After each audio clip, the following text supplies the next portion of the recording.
شہزادے ہمفری کی والدہ نے صلاح الدین سے رحم کی درخواست کی اور شادی کے ہال کو محفوظ رکھنے کا وعدہ لیا۔ اس پر صلاح الدین نے شادی خانے کی حفاظت کرنے کا حکم دیا۔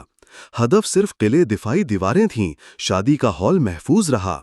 کئی ہفتہ تک جنگ کا سلسلہ جاری رہا۔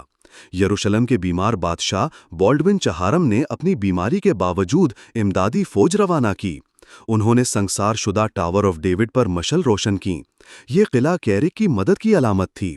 جب بالڈون کی فوج قلعہ کے قریب تھی، صلاح الدین نے خطرے کا اندازہ کیا کہ اگر جنگ چھڑ گئی تو وہ گھیرے میں آ جائیں گے۔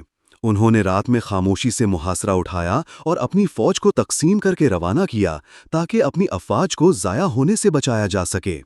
بالآخر 1188 میں حطین کی عظیم فتح کے بعد صلاح الدین ایوبی نے یروشلم کو فتح کیا، اور اس کے بعد دائمی فتح کے لیے کیرے کو حاصل کرنا ضروری تھا۔ اور پھر صلاح الدین ایوبی نے کیرے گرے پر حملہ کیا اور قلعہ آخر کار مسلمانوں کے قبضے میں چلا گیا۔